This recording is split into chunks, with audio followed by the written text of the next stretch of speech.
নমস্কার বন্ধুরা, সোমা কুকিংয়ে আপনাদের সকলকে স্বাগত জানাই। আশা করি আপনারা সকলেই ভালো আছেন। আমি আবারও একটা নতুন রেসিপি নিয়ে চলে এসেছি। হ্যাঁ বন্ধুরা, আমি আজকের পাকা আমের রসবড়া করব। কোনো ঝঞ্ঝট ছাড়া এই রসবড়াটা খুব সহজে বাড়িতে দ্রুত তৈরি করে নিতে পারবেন। অনেকে অনেক রকম রসবড়া খেয়েছে, কিন্তু আমি আজকের একটু ভিন্ন ধরনের রসবড়া করব। সত্যি কথা বলতে গেলে আমের রসবড়াটা একদম নরম তুলতুলে হয়েছে। আপনারা বাড়িতে একবার করে দেখলে তবেই বিশ্বাস করবেন। স্কিপ না করে সম্পূর্ণ ভিডিওটা দেখার অনুরোধ রইল। বন্ধুরা, আমি আপনাদের জন্য অনেক রকম নতুন নতুন রেসিপি আনি, তো আমার চ্যানেলটাকে সাবস্ক্রাইব করে পাশে থাকবেন।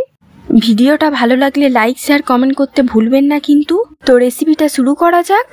আমি রসবড়া তৈরি করার জন্য 100-র বেশি বিউলির ডাল নিয়েছি। বিউলির ডালেতে অনেকটা মতন জল দিয়ে ভালো করে কচলে নিতে হবে, যাতে ডাল থেকে নোংরাটা বের হয়ে যায়। এবার এই নোংরা জলটা ফেলে দেবেন, আবার নতুন করে জল দিয়ে ভালো করে কচলে ওই জলটা ফেলে দেবেন। এরমভাবে 3বার মতন ভালো করে কচলে নোংরা জলটা ফেলে দিতে হবে। এরমভাবে করলে কিনা বিউলির ডালটা পরিষ্কার হয়ে যাবে এবং পোকা থাকলে সেটাও দেখতে পাবেন। বিউলির ডালটা পরিষ্কার করে নেওয়ার পর আরও কিছুটা জল দিয়ে ভিজিয়ে রাখতে হবে। একটু বেশি জল দেবেন যাতে বিউলির ডালটা ফুলে যায়। আমি সকালে বিউলির ডালটা ভিজিয়ে রেখেছিলাম, আর বিকালে কতটা বিউলির ডাল ফুলে গিয়েছে আপনারা দেখতেই পাচ্ছেন। একটু বেশি করে জল দিলে কিনা বিউলির ডালটা ভালো মতন ফুলে যায়। এবার বিউলির ডালটা মিক্সচার মেশিনে দিয়ে একদম অল্প জল দিয়ে পেস্ট করে নিতে হবে, কেননা আমের পেস্টটা দিলে বিউলির ডালটা ঘন হয়ে যাবে, তো অল্প জল দেবেন। আমের রসবড়া করতে গেলে একটা পাকা থকথকে আম নিয়েছি আমি। আপনারা চাইলে বিউলির ডাল আর একটা আম দুটো একসাথে মিক্সচার মেশিনে পেস্ট করে নিতে পারেন, তো তখন একদমই জল দিতে লাগবে না। দুটো একসাথে পেস্ট করলে কিনা আপনাদের সুবিধা হবে, আপনারা করে নিতে পারেন। কিন্তু মনে রাখবেন ডালটা যেন ভালোভাবে পেস্ট হয়। এবার পেস্ট করা ডালটা একটা পাত্রে তুলে নেবেন, নিয়ে ভালো করে ফেনিয়ে নিতে হবে।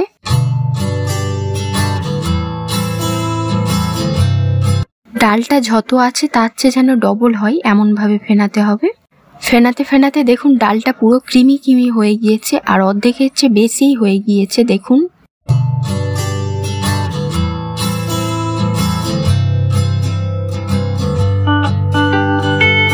আমি বিউলির ডালটা আলাদা পেস্ট করেছি, আমটা আলাদা পেস্ট করেছি, তাই আলাদা করে আম পেস্ট করাটা আমি দিয়ে দেবো।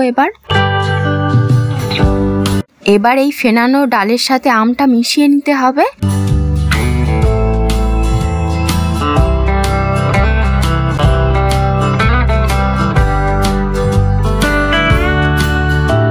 ব্যাস হয়ে গিয়েছে, আর কিছুই লাগবে না। এবার এই মিশ্রণটা কেমন দেখতে লাগছে দেখুন, হেবি সুন্দর দেখতে লাগছে, তাই জুম করে দেখালাম। এবার রসবড়া রস করার জন্য একটা পাত্রে 200 মতন চিনি আর 1 কিলো মতন জল দিয়ে ভালো করে ফুটিয়ে নিয়েছি। রসটা ভালো করে ফুটে উঠলে গ্যাসটা অফ করে দেবেন, আর রসবড়া ভাজা হয়ে গেলে তারপরে রসেতে দিয়ে দিতে হবে। এবার একটা কড়া গ্যাসেতে বসিয়ে অনেকটা তেল দিয়ে গরম করে নিতে হবে। তেলটা গরম হয়ে গেলে ওই গোলাটা হাতে করে নিয়ে অল্প অল্প করে তেলেতে ছেড়ে দিতে হবে, যেন ছোট ছোট শেপে হয়। রসবড়া যেমন ছোট হয় তেমনই আপনারা দিয়ে দেবেন অল্প অল্প করে তেলেতে।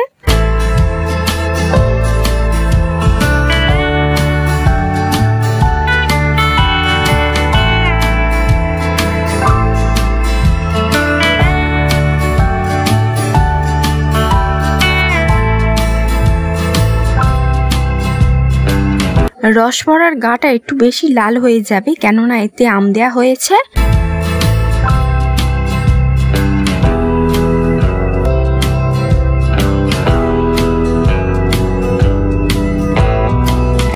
মাঝখানে যেই সব রসবড়া আগে দেয়া হয়েছিল ওইটা হয়ে গিয়েছে, তো আস্তে আস্তে নেড়ে উল্টে নেব। রসবড়ার এপিঠটা ভালো করে ভাজা হয়ে গেলে ওপিঠটা ভালো করে ভেজে নেবেন।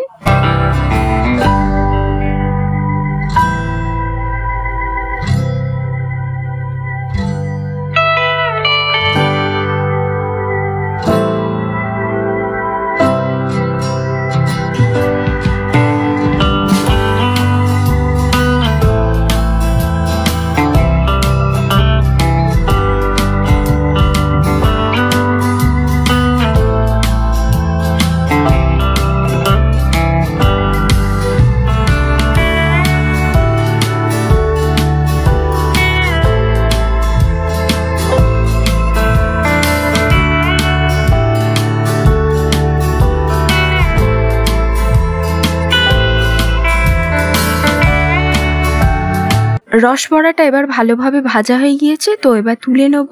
তেল ঝরিয়ে রসবড়াগুলো তুলে নেবেন।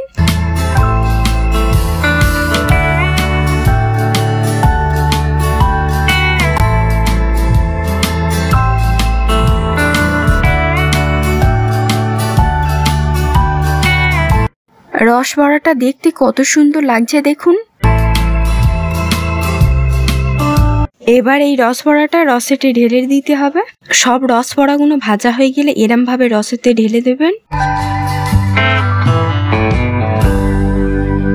এরম করে সব রসবড়াগুলো এবার ভেজে নেব।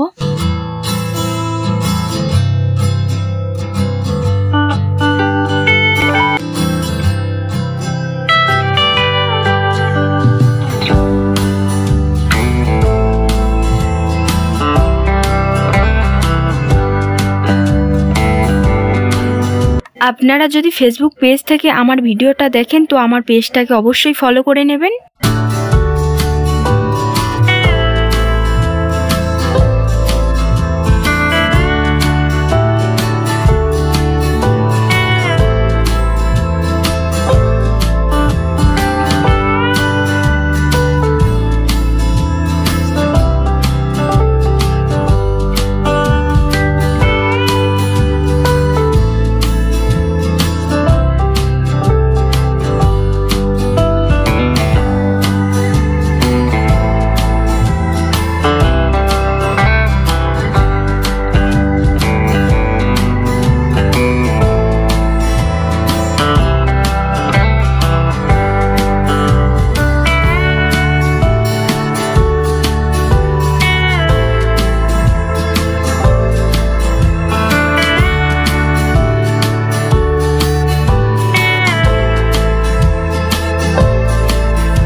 সব রসবড়াগুলো রসেতে দিয়ে দেবে, দিয়ে ভালো করে নেড়ে নেবে। রসটা বেশি থাকলে কিন্তু রসবড়াটা ভালোভাবে টানবে। এটা যেহেতু আমের রসবড়া হয়েছে তো তাড়াতাড়ি টেনে নেবে, দেখতে পাবেন আপনারা। রসবড়ার কালারটা খুবই সুন্দর হয়েছে।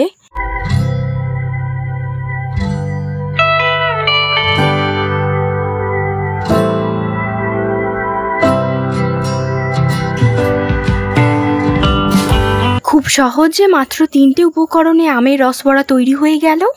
রেসিপিটা ভালো লাগলে অবশ্যই একবার বাড়িতে ট্রাই করে দেখবেন। আমাকে কমেন্ট করে কিন্তু জানাতে ভুলবেন না। আপনাদের মোটিভেশন আমাকে আরো নতুন নতুন রেসিপি তৈরি করতে সাহায্য করবে। তো আমার চ্যানেলটা সাবস্ক্রাইব করে নিন, পাশে থাকা বেল আইকনটা অবশ্যই প্রেস করবেন যাতে আমার চ্যানেলে নিত্য নতুন ভিডিও আপনাদের সবার কাছে খুব সহজেই পৌঁছে যাবে। আপনারা আমার চ্যানেলে গিয়ে আরো অন্যরকম রেসিপি দেখে নিতে পারেন। খুব সহজ পদ্ধতিতে রেসিপিগুলো করা হয়েছে, আশা করি আপনাদের দেখে খুবই ভালো লাগবে। যারা স্কিপ না করে সম্পূর্ণ ভিডিও দেখেছেন তাদের জন্য অনেক অনেক ভালোবাসা রইল। Thank you for watching my video. ভালো থাকবেন, সুস্থ থাকবেন, ধন্যবাদ। আশা করি আপনাদের সাথে আবারও একটা নতুন রেসিপি নিয়ে হাজির হয়ে যাব।